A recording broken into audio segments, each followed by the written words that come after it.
Então, vamos começar a nossa apresentação. Introdução à física. Então, a primeira coisa que a gente tem que pensar é falar sobre a ciência, certo? Nesse primeiro capítulo, vou falar sobre a ciência. Vou fazer uma introdução, vou falar sobre linguagem e comunicação, métodos científicos e medidas científicas. Então, vamos começar. Primeiro, a gente estudar física, a gente tem que ter uma noção do que é. Todo mundo tem uma noção, pode ter uma noção deturpada, mas todo mundo tem uma noção do que seja ciência.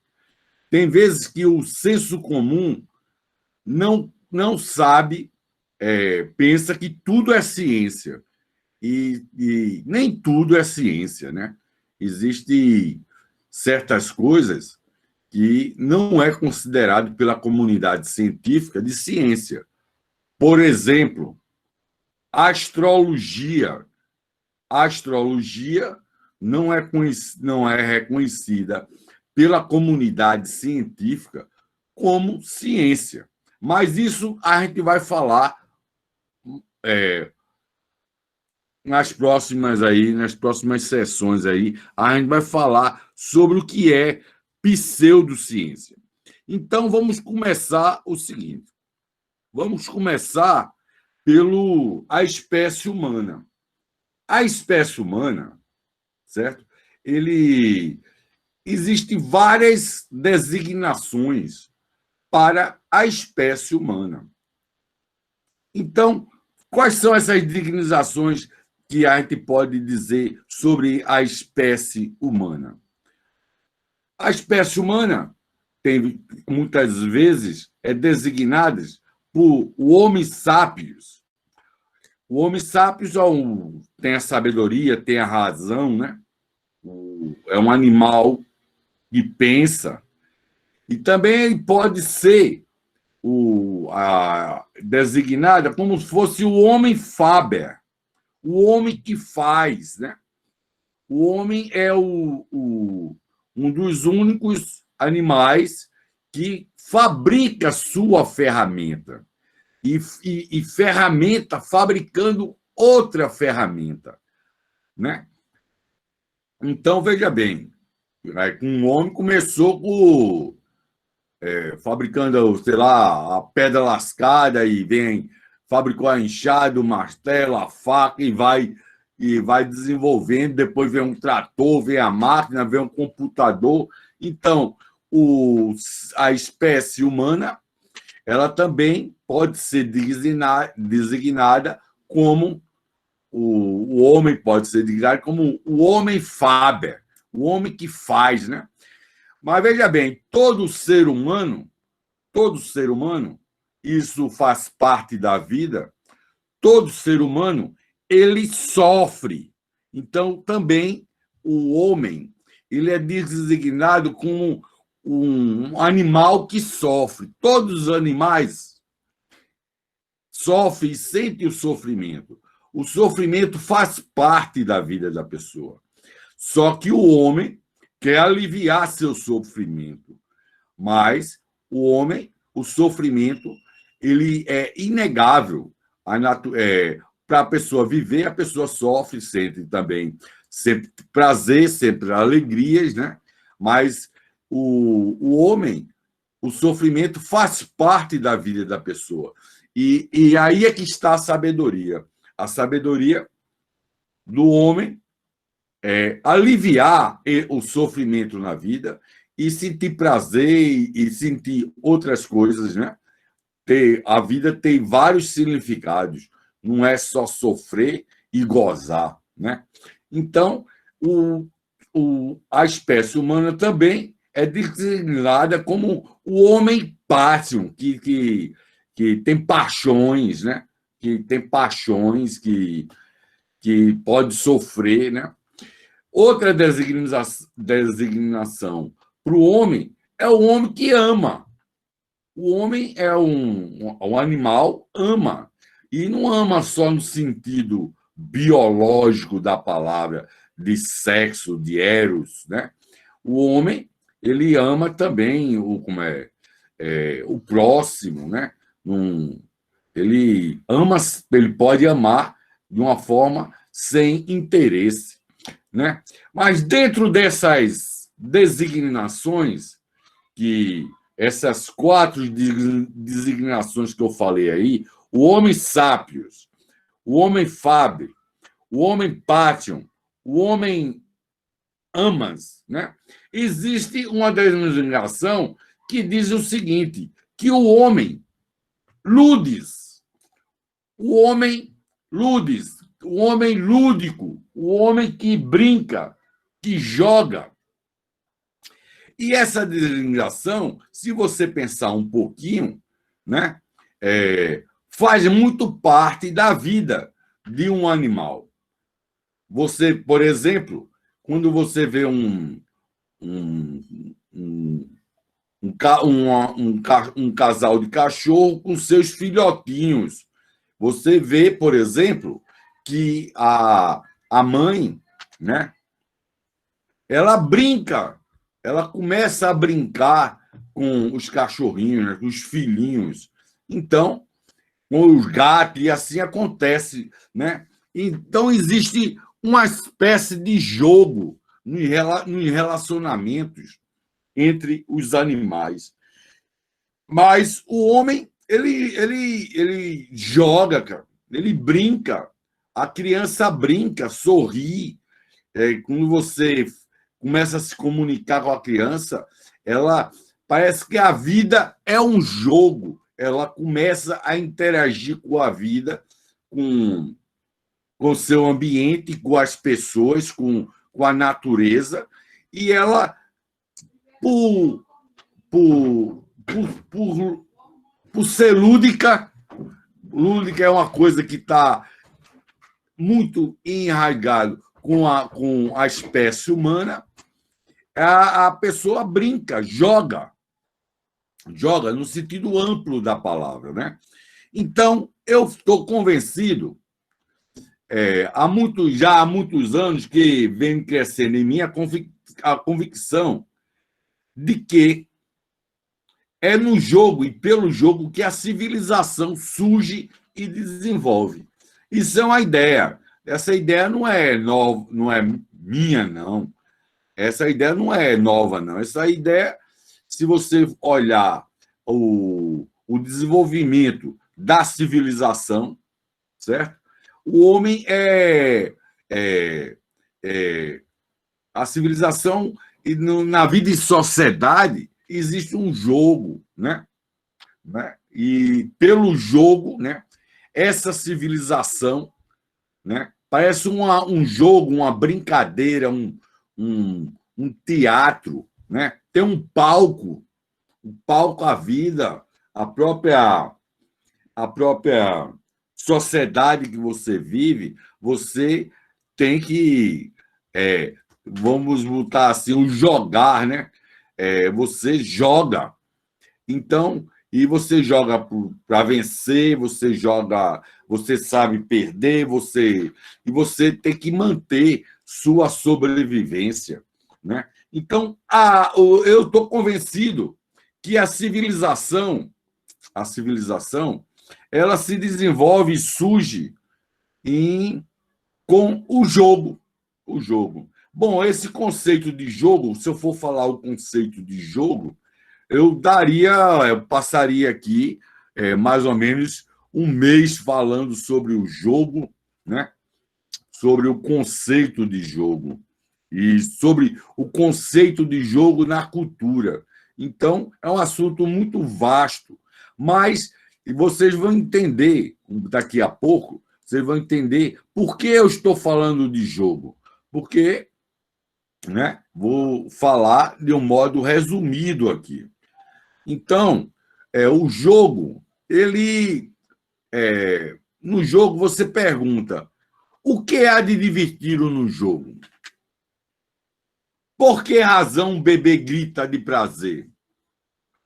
Porque Por que motivo o jogador se deixa absorver inteiramente por uma paixão?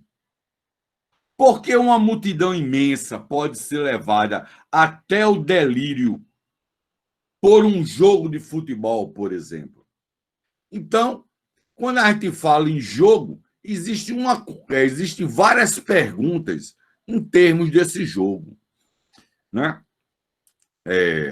Que a gente não sabe a razão, porque é uma coisa intrínseca do ser humano, né?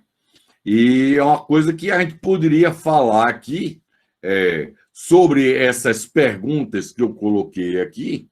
A gente poderia bater um papo durante várias horas, né, para poder responder estas perguntas, né?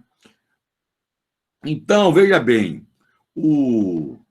reconhecer o jogo é forçosamente reconhecer seu espírito, pois o jogo, seja qual for sua essência, não é material. Não é a matéria.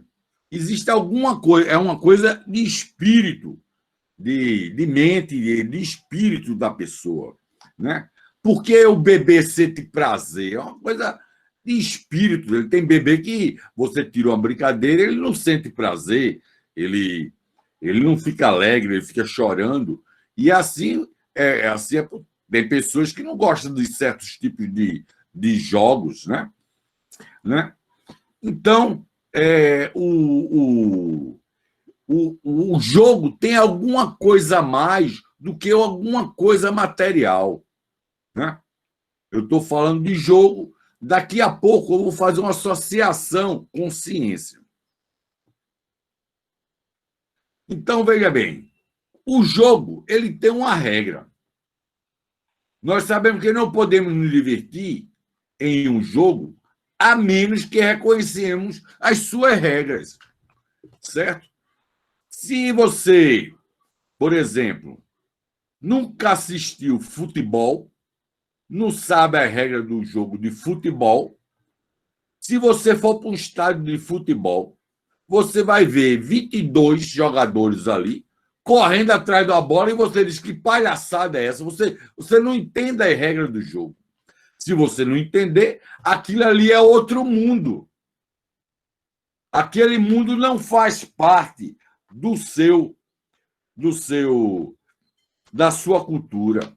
Então você pode olhar, por exemplo, você vai assistir um jogo de beisebol. Se você não sabe a regra do beisebol, você vai achar aquele jogo absurdo. Então, a mesma coisa a vida. Se você não sabe as regras de sobrevivência, ou do que é, por exemplo, ciência, se você não sabe a regra do que é ciência, a ciência para você é um absurdo, é outra coisa. Então, o jogo ele tem suas regras. Por exemplo, você aprende a jogar xadrez. Uma pessoa que não sabe jogar xadrez, ela vai ver você movimentando aquelas peças, mas não vai ver nenhum sentido. Mesmo que você saiba como se movimenta as peças e saiba, por exemplo, que ganha a partida, quem der o checkmate, mesmo nisso, a essência do jogo está fora dessas regras. É uma coisa muito mais profunda, certo? Então, que causa prazer, divertimento. E se você não souber a regra, você não brinca, não se diverte, não sente prazer, não sofre, certo? Não pensa sobre aquele determinado jogo. Então, todo jogo, tem sua regra. A regra no jogo, existe alguma coisa em jogo que transcende as necessidades imediatas da vida e confere um sentido à ação. Por exemplo, você joga dominó. Eu jogo. Quer dizer, existe alguma coisa ali, num jogo, por exemplo, do dominó, 4 pessoas jogando dominó, Então, existe alguma coisa que transcende a necessidade ali. Quer dizer, você está jogando dominó e não está pensando nem em comer, nem em outra coisa, né? E aquilo ali, aquela sua ação de simplesmente jogar dominó, contar as pedras, se está jogando em pares, 2 contra 2, né, em pares, você sabe, está jogando em dupla, você tem que colocar a pedra exata, você conta as pedras que está no tabuleiro. Então, você tem que saber, você está ali, existe alguma coisa que transcende as necessidades imediatas da vida, certo? Então, o jogo é isso. Por exemplo, um jogador de futebol, no momento que ele está jogando, por exemplo, ele não está pensando que eu tenho que comer, que amanhã tem uma festa, que amanhã eu tenho que estudar. Ele entra no jogo. Ele entra no jogo e quer se defender, atacar. Ele quer marcar o gol, um jogador de futebol. Quer que o time dele ganhe, né? E existe, quer dizer, ele não está ligado nas necessidades, né? Primordiais da vida. Ele entrou no jogo e, se entrou no jogo, ele tem alguma coisa, né, que em jogo que transcende o jogo, né? Então, veja bem. Então, chegou o momento, quer dizer, os jogos e as regras. Os jogos e as regras traz divertimento, prazer, agrado, alegria, tristeza. Eu não coloquei aí, só coloquei as coisas boas, né? Mas traz tristeza também. Tem pessoas que, quando perde um jogo, fica triste, né? Então, traz essa coisa toda aí, né? Mas, veja bem, o ser humano é um homem ludus, é um homo ludes, ou seja, é lúdico, ele brinca, né? Então, chegou o momento de a gente fazer uma relação entre o jogo e a física, certo? Entre o jogo e a física. O jogo tem suas regras. No caso da gente que vocês querem estudar física, que é uma parte, é um ramo da ciência, né? Um ramo da ciência. Na física tem as leis da natureza. A natureza, quer dizer, a física estuda a natureza, os fenômenos naturais. Então, se você acredita que o homem ou a natureza tem uma certa ordem, né? E a gente vê certa ordem na natureza. Por exemplo, você vê o dia e a noite. Quer dizer, vem o dia e a noite, vem as horas e se repete. Quer dizer, os fenômenos, se eu solto uma pedra da janela, a pedra cai. Então, existe certa. A pedra não flutua. Então, eu digo, existe alguma coisa aí que, na natureza, por mais que caótico pareça, mas existe uma certa ordem na natureza. Se existe uma certa ordem. Se existe certa ordem, eu posso procurar leis da natureza, ou seja, regras, né? Que os fenômenos obedecem. Então, a história de fazer um paralelo entre o jogo e a física e a ciência, o jogo e a ciência, é muito salutar, porque na ciência, dependendo da ciência que for química, se for física ou se for biologia, essas ciências têm suas leis, certo? Ou seja, a natureza tem suas leis, tem suas regras também, pode ter suas regras, porque existe ordem e a gente procura a ordem na natureza. Não só procura a ordem psíquica, né, emocional, né, para viver, a harmonia, né, para viver em sociedade, a gente procura a ordem. A sociedade tem que ter ordem, não pode ser uma sociedade caótica. Tem que existir uma ordem. O homem ele não pode viver nessa tensão de caos toda hora.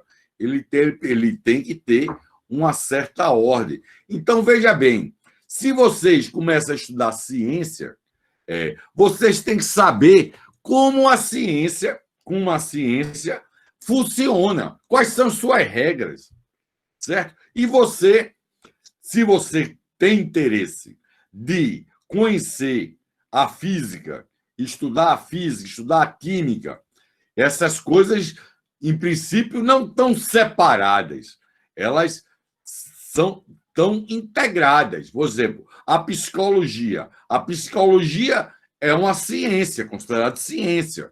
Não é uma ciência dura como a física, como a química, como a biologia. Mas, se você quer, seu estado psíquico, você quer procurar uma certa ordem para que você funcione melhor psiquicamente e biologicamente, de tal maneira que você consagre a vida, né? Que você possa viver bem, né? Então, tem suas regras. Essas regras, vamos supor, se você vive numa sociedade tem eleições, tem a regra, tem o vereador, tem o prefeito, você tem seus direitos, tem seus deveres, o país tem uma Constituição, né? Uma Carta Magna, quer dizer, existem suas regras. E você, para conviver em sociedade, por exemplo, você tem que saber as regras para o bom convívio de sociedade. Então, você vê que a ordem está em toda a ciência procura uma certa ordem, porque a ordem dá mais chance para você viver melhor, né? E desenvolver como ser humano, né? Então, veja bem, então o jogo e a física e a ciência, você, na hora que entra no jogo e começa a estudar a ciência, você tem que saber as regras da ciência. E você tem que gostar desse jogo. Você tem que também, todo mundo em princípio, um cientista. Além de você estar estudando para ser professor, ensinar e aprender, todo mundo, em princípio, tem o senso de ter é um cientista, certo? E para ser um cientista, não só ser professor, ser um cientista, você tem que saber as regras do jogo. Tem que saber como é que funciona a ciência. Então, para eu saber como é que funciona a ciência, eu tenho que estudar filosofia. Eu tenho que estudar filosofia da ciência, eu tenho que estudar metodologia científica. Então, são essas disciplinas que estão no currículo de vocês. Então, você tem que estudar como é a formação do espírito científico. O ser humano estudou e viu como a produção, a história. Você tem que saber história da ciência. Então, você, sabendo história da ciência, sabendo os métodos da ciência, você vai poder ter competência e habilidade de ver como a ciência funciona. Então, você entra no jogo, né? Então, todo professor ou educador, ele tem o espírito. Isso está dentro da cultura onde ele vive, no habitat, né? Isso surge dentro da família, esse espírito científico, né? E o espírito científico, ele faz parte, tem que fazer parte da educação de todo mundo. Então, você tem que gostar, tem que saber a regra de mais ou menos como funciona cada ciência. Claro que sociologia é diferente de física, né? Química é diferente de psicologia. Então, mas cada ciência dessa forma um corpo de conhecimento e você saber como relacionar as ciências. Na realidade, a gente tem que ser integral. Vocês estão começando a estudar uma ciência que é fundamental, que é a física. Então, vamos adiante. Para se fazer ciência, qualquer ciência, você tem que ter uma linguagem, né? E você tem que trocar ideias.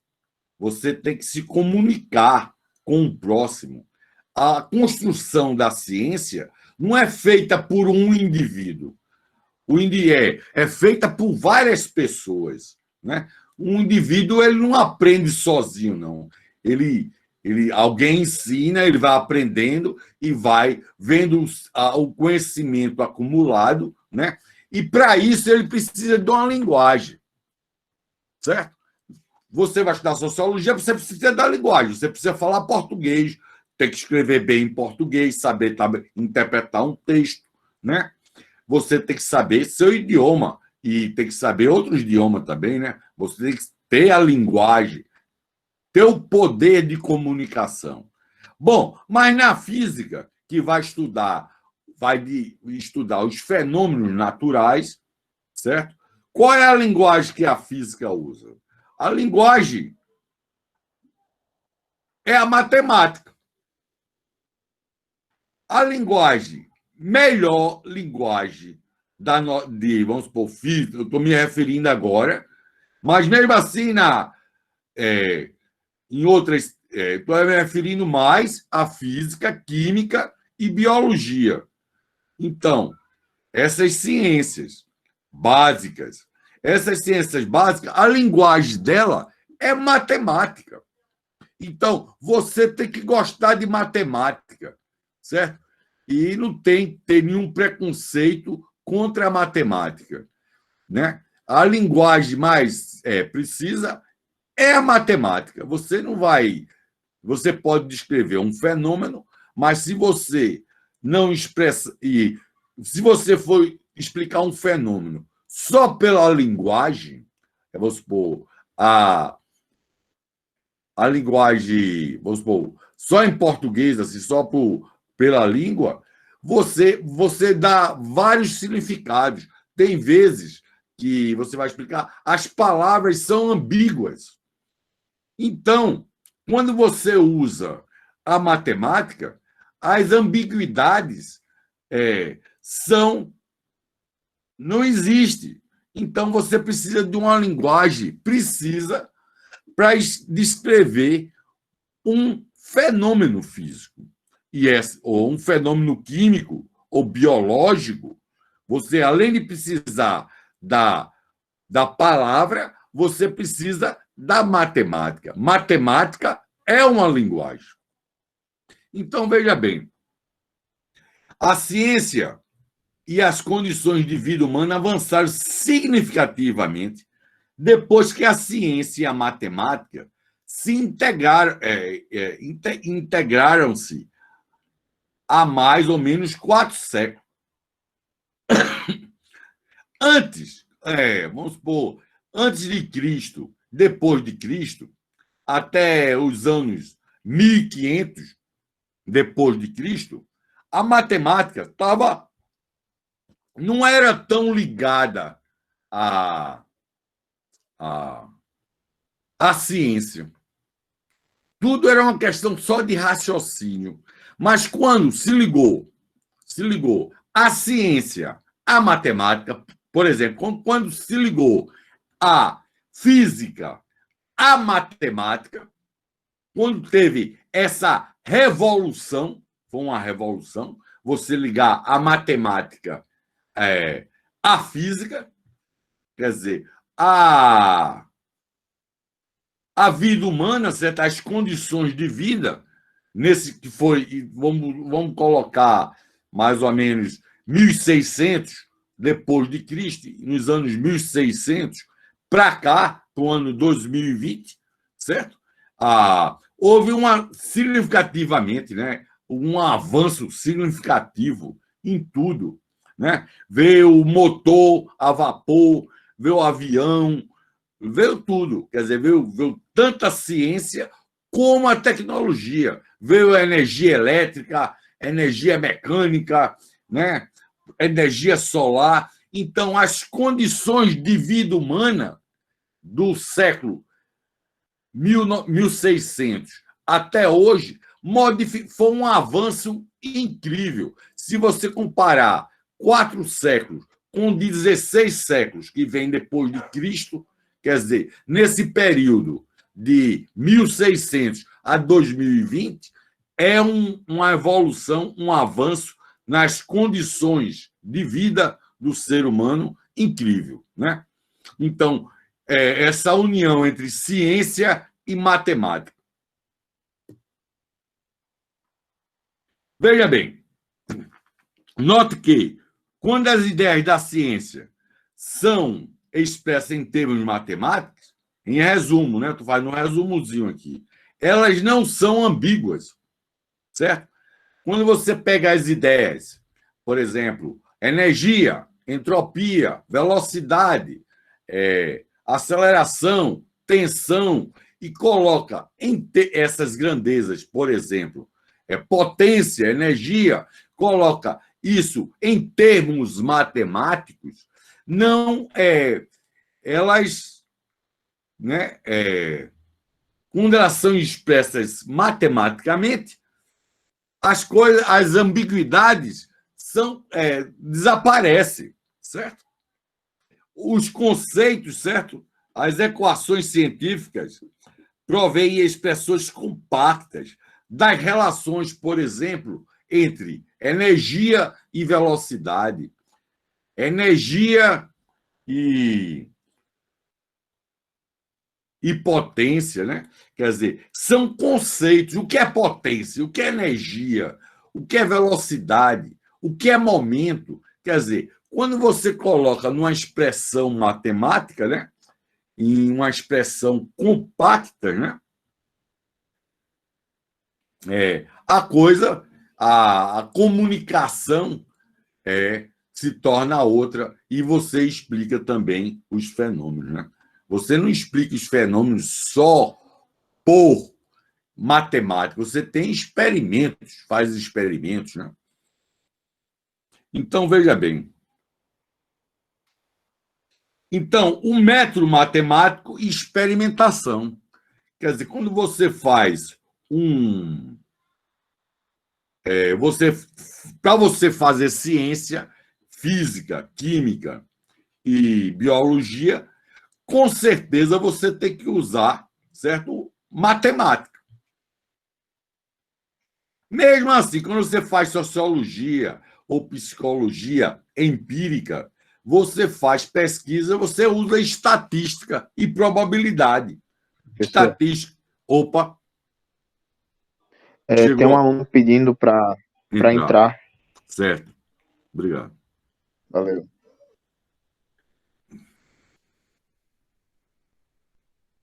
Então, você vê que o método matemático, você usa o método, tem que usar o método matemático. Nessas ciências física, química e biologia, você tem que fazer experimentação. Mas vocês sabem que experimentação é diferente de observação. Observar é uma coisa, experimentar é outra. Fazer um experimento é outro. Observar é uma coisa, né? Então, experimentação está totalmente ligado à física, química e biologia, nessas 3 ciências aí, certo? Está muito ligado. E o método matemático, ou seja, você usar a matemática, né, nessas ciências, em física, química e biologia, é essencial. Isso foi um sucesso. Isso foi um sucesso e é assim que é feito. Né? Agora, veja bem, a ciência tem seus métodos, né? Eu já expliquei aqui, tem a experimentação e o método matemático. Mas, em ciências, não existe um método, não. Existem vários métodos. A questão é, não existe um método, você pode usar um método empírico, você pode partir do empírico, do experimental, e depois criar uma teoria. Uma teoria é um corpo de informações que descreve vários tipos de fenômenos. Tem uma sua delimitação, mas descreve vários tipos de fenômenos. Então, você, por exemplo, eu vou dar um exemplo aqui. A máquina a vapor. A máquina a vapor, a termodinâmica, não era bem desenvolvida. Primeiro se construiu a máquina a vapor. Depois é que vem a teoria sobre a termodinâmica. Então, começou pela observação e experimentação. E depois veio a teoria. Agora eu vou dar um exemplo contrário. Por exemplo, a radiação eletromagnética, o eletromagnetismo, vamos supor, as ondas eletromagnéticas foram pensadas teoricamente, depois experimentalmente, que foram determinadas ondas eletromagnéticas, como o raio-x, as ondas de rádio, né? Antes veio a teoria, depois veio a experimentação e o desenvolvimento tecnológico. Então, vocês estão vendo que ciência básica, teoria e experimento, essas duas coisas andam juntas, sempre andaram juntas. Uma vai mais adiante do que a outra e assim vai. Então, é por isso que existe na física, quando você vai estudar física, você pode ser um físico experimental ou um físico teórico, né? Se vocês forem fazer, claro que vocês estão começando o curso de licenciatura, que é para ser professor. Mas se vocês forem fazer um mestrado ou um doutorado, vai ter várias áreas de pesquisa em que você pode fazer sua pós-graduação. Então, você pode também escolher um ramo em que você se dedique mais às experiências, né? Do que ao empirismo. Empirismo é empire, vem do latim, então é as experiências, né? Montar experiências. E você pode se dedicar mais a um ramo em que você vai se dedicar mais à teoria, né? Mas essas duas coisas não estão desligadas. Experimento e teoria, ser físico experimental e ser físico teórico, essas coisas nunca estão desligadas. É uma ajudando a outra, certo? Então, não existe só um método científico, certo? Para fazer ciência, você não... Eu dou a receita, uma receitinha, e vou dizer, você vai estudar, você vai pesquisar assim e vai fazer isso aqui. Não existe isso, não. Na realidade, existem vários métodos científicos de como você responder a uma pergunta ou a um enigma. A um fenômeno, você explicar um fenômeno, quer dizer, existem várias maneiras de se fazer ciência. Então, a questão, não podemos definir ciência pelo método, assim, por um método geral. Não existe esse método geral. Certo? Então, que fique bem claro que são metodologias científicas. Não existe uma metodologia, não. São várias. Claro que esses vários métodos podem se conectar, pode ter um método ter uma coisa da outra, mas não existe um método, uma receita de bolo. Então, a gente pode fazer o seguinte: os gregos, por exemplo, né? Você está vendo esse quadrinho aí, isso é a Academia de Platão. Aí no centro você vê Aristóteles e Platão, sendo que Platão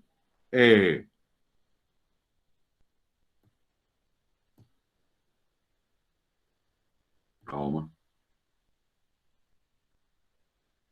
Platão, você está vendo aí Aristóteles, Aristóteles é esse no centro aí. Ele está de capa azul nessa obra de arte. E ele está apontando a mão para o chão. Ele está apontando o dedo assim para o chão. Se vocês olharem direitinho essa fotografia, essa pintura, você está vendo que Aristóteles está apontando para o chão. E Platão está com o dedo apontando para o céu. Então, na filosofia grega, você podia partir de cima para baixo ou de baixo para cima, certo? Ou seja, o físico, na realidade, ele parte de baixo para cima, mas ele parte de baixo. É o Aristóteles. Ou seja, se eu quiser saber, se eu quiser fazer física, eu tenho que perguntar à natureza. A natureza, o fenômeno natural, é que vai me dar a resposta. Eu não vou para uma questão em geral, eu não vou partir de uma coisa de cima, só da mente, só da matemática, mas posso partir também de uma formulação matemática e chegar embaixo. Quer dizer, Platão e Aristóteles. Agora, Aristóteles é que vai dar o impulso, ou seja, a filosofia de Aristóteles vai estar mais ligada ao chão, à terra, né? Ou seja, eu vou perguntar à natureza como ela funciona, né? E isso é o empirismo, certo? Agora, veja bem, pode ser de baixo para cima, existem vários métodos. Antes de Platão e Aristóteles, existia Sócrates. Qual era o método socrático? O método socrático era um método em que se fazia pergunta e, numa dialética entre perguntas e respostas, poderíamos chegar a uma conclusão. Então, era chamado o método da maiêutica. Maiêutica. Quer dizer, maiêutica é a arte de parir, ou seja, você fazia uma pergunta e nessa pergunta você entrava em diálogo com outra pessoa e daquele diálogo, daquelas ideias e daquelas perguntas e respostas, você chegava a parir uma ideia nova ou uma explicação sobre um certo fenômeno na natureza. Então, existia um método socrático, né? Antes de Platão e de Aristóteles. Tem um método socrático. Então, vocês veem o seguinte, o que acontece é o seguinte, que... então, você vê que tem métodos... você vê que existem métodos científicos, existe observação e experimento. Veja bem, observação é diferente de experimento. Existem as leis e as teorias físicas. As leis, lei é diferente de uma teoria. Teoria é a junção de um corpo de leis, né? Um corpo de leis, de fenômenos, de informações, né? E cada teoria dessa, teoria física, no caso da física, existe o domínio de validade. Por exemplo, a gente vai estudar um pouco os conceitos da mecânica esse semestre. Então, a mecânica clássica, ela existe um limite em que um domínio de validade dessa teoria. Por exemplo, se a gente for trabalhar com velocidade muito alta, muito grande, por exemplo, velocidade próxima da luz, a mecânica clássica, que é a teoria newtoniana, ela falha. Então, toda teoria tem seu domínio de validade. Então, é importante, quando você estiver estudando uma certa teoria, você vê o domínio de validade dessa teoria. Que tipos de fenômenos essa teoria explica? Então, é importante saber o domínio de validade, certo? Da teoria científica, né? E até onde ela pode explicar. Se, por exemplo, tem um sociólogo, vou falar de física, não, vou falar de sociologia, por exemplo, tem ciência política. Se um cara formula uma teoria política, você tem que ver o limite em que aquela teoria política abrange e que tipo de verdade científica ela fala, né? Se você concorda com ela ou não, né? Então, toda teoria... Agora, física, as coisas são mais... É melhor de trabalhar, porque na área humana você vai trabalhar com pessoas e na área de ciências exatas, que é física, química, você não vai trabalhar muito com a subjetividade. O ser humano, quer dizer, você não vai trabalhar com a sociedade como um todo, né? Você vai trabalhar com fenômenos naturais, né? Você não vai trabalhar com um ser humano, de relações sociais, que é uma coisa altamente complicada e dinâmica, complexa, né? Então, qualquer teoria física, da física, se você vai estudar eletromagnetismo, você tem que saber o objeto de estudo do eletromagnetismo e qual é o domínio de validade do eletromagnetismo, dessa teoria eletromagnetismo. Você vai estudar mecânica, você tem que saber a teoria da mecânica, no caso, mecânica clássica, e você tem que saber o limite em que essa teoria, o domínio de validade dessa teoria. Por exemplo, se você vai estudar o mundo atômico, a teoria mecânica clássica, a mecânica newtoniana, não explica o mundo atômico. Então, quando você leva a teoria clássica para o mundo atômico, saiu fora do domínio da mecânica clássica e entrou no domínio da mecânica quântica.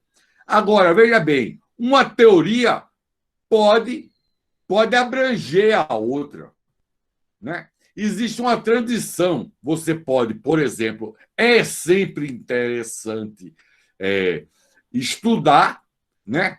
Quando uma teoria termina a validade dela e a outra sobressai. Por exemplo, teoria da relatividade restrita. Você sabe que a teoria da relatividade restrita ela tem um limite de validade, né? Ou seja, a mecânica clássica está dentro da teoria da relatividade. Mas quando as velocidades da luz quando a velocidade de um corpo é muito menor do que a da luz, quer dizer, a teoria da relatividade tem que cair na própria mecânica newtoniana. Então, qualquer teoria, você estudar a transição de validade de uma teoria para outra. Isso é sempre interessante e sempre cheio de enigmas, né? Depende da como você vai estudar isso, né? Por exemplo, você estudar a transição entre a mecânica quântica e a mecânica clássica, você estudar esse limite de transição onde você sai do micro e vai para o macro, é sempre um campo muito fértil de se fazer ciência. Então, vamos adiante. Veja bem, essa questão de trazer a matemática e juntar com experimentação surgiu, como eu falei nos slides anteriores, em 1600. Galileu foi Galileu nasceu em 1564, viveu até 1642. E esse Francis Bacon viveu de 1561 a 1629. Esses dois cientistas, né, filósofos, que naquele tempo não se dividia muito o que é filosofia, o que era ciência, se chamava ciência natural.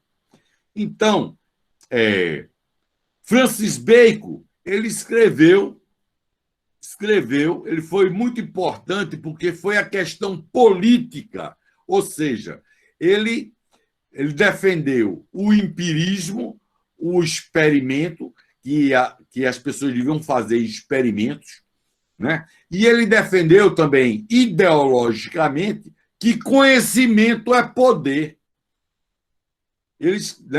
Conhecimento é poder. Na hora que você tem conhecimento, você tem poder, você domina, né? Então, nesse espírito, surgiu a ciência moderna. Na hora que você tem conhecimento traz ciência e tecnologia, você ganha poder, né, de manipular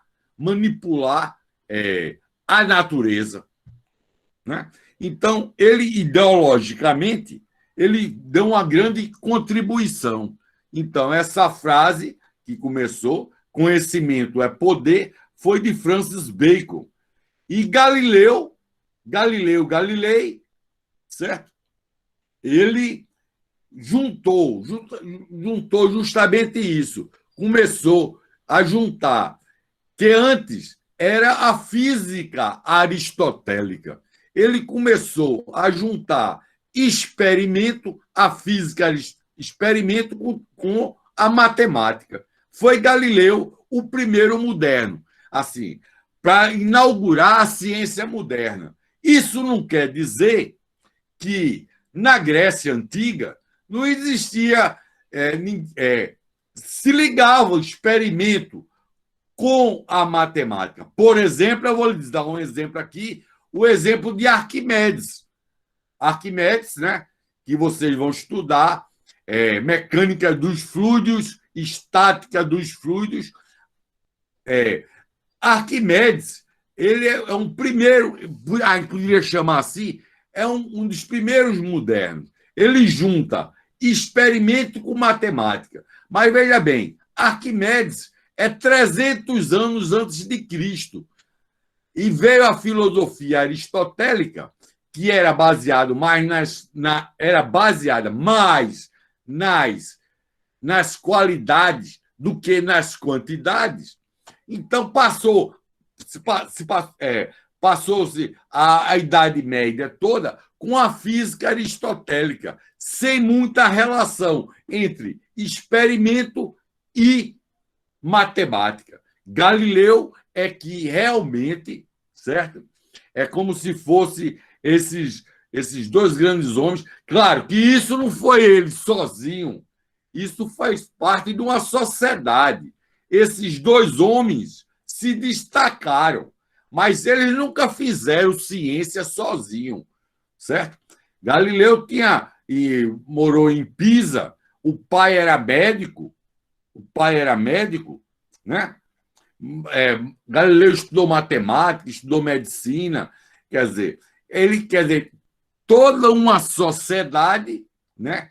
E nessa já tinha passado. É por isso que eu estou dizendo, vocês têm que aprenderem, têm que estudar também história da ciência. Eu indico a vocês que vocês comecem a ler um pouco sobre história da ciência, história do Brasil, história geral, para você saber mais ou menos, entender um pouco a ciência. Então, quando você vai estudar física, você não vai estudar só física, não. Você vai estudar filosofia, você vai estudar a história da matemática. Vocês têm que estudar. Agora, em 4 anos, você não vai estudar tudo isso, não. Você vai estudar pinceladas. É por isso que eu digo que a formação de uma pessoa, a formação de um professor, ela tem que ser constante, tem que ser perene. Então, vocês comecem a estudar, a gostar também de ler história de Galileu, saber quem foi Francis Bacon. Então, isso é importante. E, aos pouquinhos, à medida que você... E agora, claro, seu foco é física. Seu foco tem que ser física, matemática, química, né? Mas a pessoa tem que ter uma formação mais geral para poder entender como a ciência funciona e aí poder jogar o jogo, né? Poder fazer ciência. Então, vamos passar adiante aqui. Então, não existe uma receita, né? Nenhuma descrição do método científico do tipo, não existe nenhuma receita de bolo. É assim que se faz ciência. Você vai fazer primeiro isso, depois isso. Quer dizer, isso são raras vezes que acontece, né? Então, embora nenhuma descrição do método científico do tipo receita de bolo seja efetivamente adequada, algumas ou todas as etapas a seguir são provavelmente encontradas na maneira de como os cientistas realizam seu trabalho. Então, quais são essas aí? O primeiro, eu quero dizer aqui, os métodos científicos, existem vários métodos científicos, né? O primeiro que eu podia dizer, você tem que perguntar. A ciência começa por uma pergunta, por um enigma. Então, aí é que conhece, né? Como um fato pode ser explicado, né? Por exemplo, a água ferve, eu esquento, a água ferve a 100 graus Celsius. Como esse fato pode ser explicado? Então, eu formulei uma questão. Por que a água ferve a 100 graus Celsius e o ouro não se derrete a 100 graus Celsius? Por exemplo, eu formulei uma pergunta, certo? Por que a água se congela? É um fato, e eu estou fazendo uma pergunta e quero saber por quê, ou como isso acontece, né? Então, isso aí, esse primeiro aqui, que eu estou citando aqui, isso acontece em quase todos os métodos. Você começa primeiro com a pergunta, certo? Com a questão e um enigma, né? Então, para você fazer ciência, você tem que o quê? Perguntar, fazer questões, levantar questões. Então, o primeiro passo é esse. O segundo passo, certo? Que pode aparecer em qualquer método, é formular um palpite desenvolvido, uma hipótese. Você tem que levantar uma hipótese, você pode levantar uma hipótese, certo? Ou qualquer hipótese capaz de resolver o enigma, certo? Por exemplo, a teoria da relatividade. Einstein, ele fez uma hipótese. a velocidade máxima que existe na natureza é a velocidade da luz no vácuo. E essa velocidade da luz no vácuo é constante. Então, isso é uma hipótese. Uma hipótese, ela pode ser derrubada. Se ela não pode ser derrubada, ela não é, essa hipótese não é hipótese científica, certo? Essa hipótese não. Se eu não posso fazer um experimento que, pelo menos, tenha a intenção de derrubar esta hipótese, essa hipótese não é científica. Isso é um dos critérios para saber o que é ciência e pseudociência. Então, o segundo aí é a hipótese. Terceiro, quando você formula uma teoria científica, você tem que prever, né? Tem que prever. Ciência política. Quando você está trabalhando com sociologia, ciência política, economia, você tem que prever, a teoria tem que prever o que é que vai acontecer. Se, por exemplo, eu quero saber como a agricultura, o clima está mudando no nosso planeta Terra, eu tenho que prever o que é que vai acontecer. Se eu fizer isso, o que é que vai acontecer? Então, por isso que existe a ciência prevê as coisas. E se prever, você pode se precaver das coisas. Né? Então, toda teoria científica existe o prever o que vai acontecer, os fenômenos, se seja. Né? E quarto, você tem que realizar experimentos, certo? Ou cálculos para testar as previsões, né? Você realiza cálculos ou faz experimentos para testar as previsões.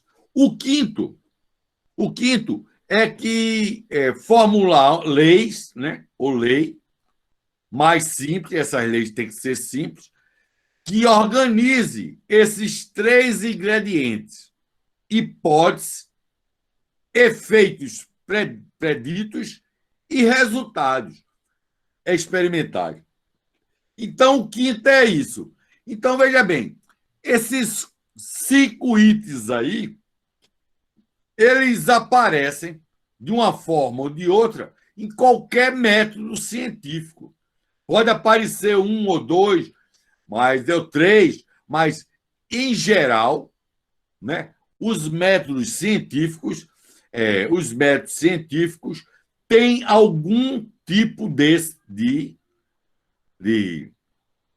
né, isso aqui aparece de alguma maneira no método científico. Agora, uma coisa que vocês têm que estudarem aí, e eu vou terminar daqui a pouco. Estou chegando ao final. Atitude científica. Claro que um cientista ele tem seus valores. Então, primeira coisa, ele tem que ser honesto com ele mesmo. Né? Ele tem que ser honesto, ele tem que ter valor. E ele tem atitudes científicas, né? São atitudes científicas. Então, vocês têm que ler o primeiro capítulo do livro, Física Conceitual, e vocês têm que entender o que é hipótese, o que são fatos, o que é lei, o que é princípio, o que é uma teoria e o que são os experimentos.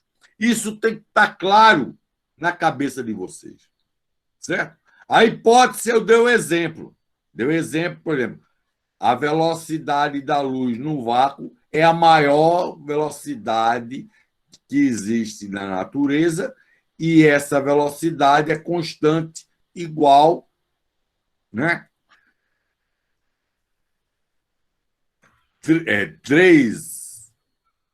300 mil km por segundo, né? Então, aproximadamente. Então, fato, o que é um fato? Fato é o seguinte, vou dar um fato. A água ferve a 100 graus nas condições... A água ferve a 100 graus nas condições normais de temperatura e pressão. Isso não é uma lei, não. Isso é um fato. Se eu mudar as condições, a água vai ferver em outra temperatura. Por exemplo, se você for para o Himalaia e quiser fazer chá e quiser esquentar a água, ela não vai esquentar a 100 graus Celsius, não, porque a altitude é maior. Então, ela vai esquentar, certo? A uma temperatura menor, certo? Então, quer dizer, a água ferve a 100 graus Celsius. Isso não é uma lei, não. Isso é um fato. Então, você tem que diferenciar o que é fato, o que é lei. Princípios e lei. Princípios é uma coisa mais geral. Uma lei, é uma coisa mais específica, né? Teoria é o seguinte: teoria é um conjunto, é um corpo formado por leis, de informações, de sistema, que vai formar um corpo, certo? Uma teoria. E experimentos você tem que fazer, existem experimentos. Então, esses conceitos aí, vocês têm que ficar muito bem claro. Saber a diferença de experimento para observação, saber a diferença entre um fato e uma lei, saber o que é uma hipótese e o que são os princípios e as leis. Veja bem, como eu falei anteriormente, existe, né? O ser humano ele procura por ordem e significado no mundo à nossa volta, certo?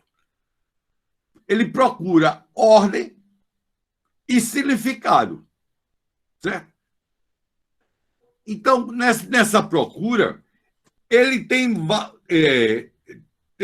o ser humano tem tomado formas diferentes de ver o mundo. Uma forma de ver o mundo é através da ciência. Outra forma de ver o mundo é através da arte. Outra forma de ver o mundo é religião. Veja bem, ciência, arte e religião. Essas três coisas, através dessas três formas diferentes de ver o mundo, o homem ele quer encontrar ordem e significado, certo? Agora, vocês têm que ver onde uma começa e a outra termina. Onde começa e termina, vamos supor. Onde essas duas coisas estão englobadas no ser humano, estão dentro do ser humano. O ser humano é uma pessoa integral. Ele não é religioso ou é cientista, ou ele é artista. Não existe isso. O ser humano é uma coisa completa, biopsicossocial e espiritual. Então, você vê, a gente separa para poder entender. Agora, você tem que saber quando você está fazendo ciência e quando você está... Uma coisa é religião, outra coisa é ciência. Uma coisa é arte, outra coisa é ciência. Mas essas três coisas são formas, né, de o homem encontrar ordem e significado no mundo à nossa volta, né? Isso tem que ficar bem claro a você que tem três formas diferentes: ciência, arte e religião. Ele procura, né, uma ordem, um significado, né, que dê vida a ele, que faça com que ele evolua e sinta-se feliz, né? Bom, agora vocês têm que ver o que é pseudociência. Geralmente, no livro tem uma página toda sobre pseudociência. Então, vocês têm que diferenciar o que é pseudociência de ciência, certo? Geralmente, quando não se pode fazer um experimento que derrube as hipóteses.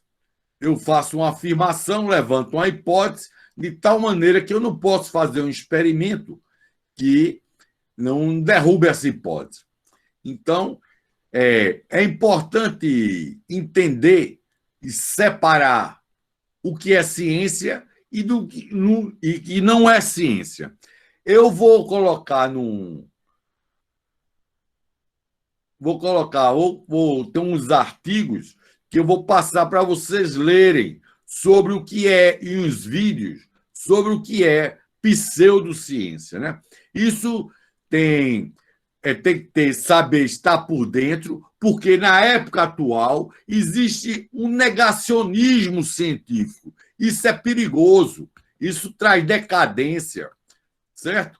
Então, é importante, nesse tempo que existe o negacionismo da ciência, né? Onde pessoas não acreditam em vacina, de você saber o que é ciência e pseudociência. Então, eu vou passar alguns artigos para vocês lerem como se escreve um artigo científico e também ver como é que a gente caracteriza o que é uma pseudociência. Pseudo, falso, né? Vem do latim, pseudo. Então, falso. Então, outra coisa importante que vocês têm que ver é o seguinte: ciência é diferente de tecnologia. Essas duas coisas estão ligadas, mas ciência é uma coisa, tecnologia é outra, né? Então, leiam sobre isso, que é ciência e tecnologia. Tecnologia é uma técnica, eu vou dominando, né? Vou produzindo, uma máquina produzindo outra. Uma coisa é a ciência em si, a ciência, né? A teoria, os experimentos. Tecnologia é uma coisa já ligada à máquina, né? Desenvolvimento, né? Tecnológico. Então, tem que ficar claro essa relação entre ciência e tecnologia, né? A tecnologia, em princípio, não é má nem boa, né? Eu posso, por exemplo, usar o celular, tem uma tecnologia, o celular, eu posso tanto usar para o bem ou para o mal, né? A internet é a mesma coisa, tal. Então, bom, aí eu tenho a física, é a ciência fundamental. Você tem a rainha da ciência, que é a matemática, tem que saber matemática, e a ciência fundamental, aí que você começar a estudar até chegar na história, na sociologia, na ecologia, na biofísica, na biotecnologia, para chegar em tudinho, a ciência, a física é uma ciência fundamental, né? Então, eu vou selecionar um vídeo, alguns vídeos da internet, explicando a vocês o que é a física, o que a física trata, né? Quer dizer, descreveu a natureza e os fenômenos da natureza. Então, eu vou colocar para vocês, nessa semana aí, ou amanhã, ou depois da manhã, alguns vídeos de aulas que vocês podem assistir. Bom, pessoal, então, obrigado, e é isso aí.